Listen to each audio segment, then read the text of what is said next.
to maimakon ka je domin shan magunguna ko ƙwayoyin bature wanda za su iya ainihin lalata maka azzakarinka ko su lalata maka gabanka, to maimakon ka yi haka, to ga mafita za mu baka dan uwa.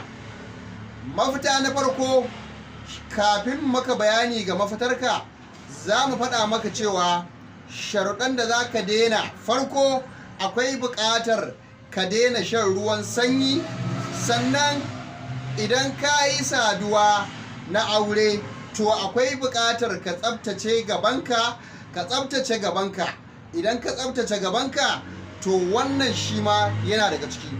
Abu na uku shine, idan lokacin da za ka yi tsarki bayan ka ɗebi ruwa, to yana da kyau ka yi amfani da ruwan ɗumi. So wannan shine abin da za mu faɗa maka domin kiyayewa, sannan kuma ka kiyaye shan ruwa bayan ka kammala saduwa kana numfarfashi, ka ɗau ruwan sanyi sannan ka koɗa a cikinka, to gabanka zai ƙara ƙanƙancewa, sannan zai rage maka ƙarfin gabanka. Sai kiyaye amfani da sinadaran bature, ƙwayoyin tablet ko capsule. Yin amfani da su na iya lalata maka jijiyoyin azzakarinka, ko da na sha ne, ko da na shafawa ne, ko da takarda ce ta ɗaurawa. Ku kiyaye. Ga mafita za mu baka, tunda mun cire ka daga kan ƙwayan bature. Ɗan uwa, sai ka nemi gyaɗa. Wannan gyaɗa ne da ka sani mai gishiri. Idan ka samu wannan gyaɗa mai gishiri, sai ka zuba wanda take da kyau, aƙalla ka kwashi ƙwara 20, ka famfare ta, ka cire ta tsirararta.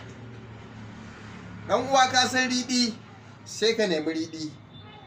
Aƙalla riɗin nan sai ka haɗa shi da wannan gyaɗa. Sai ka nemi dabinon ka ƙwara 4 ko ƙwara 5 ko ƙwara 6. Sai ka haɗa da wannan gyaɗa da wannan abu. Ka niƙe su wuri guda, ka yi blending ɗinsu duka.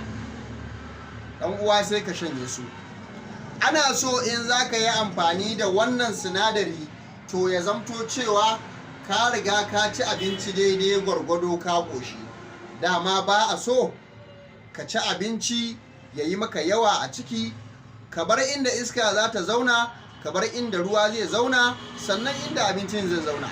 Kaga dai ka kasa cikinka gida 3. To idan ka yi haka, ka yi amfani da wannan sinadari da muka faɗa maka. Na farko dai, za ka yi saduwa, in ma kana so ka yi saduwa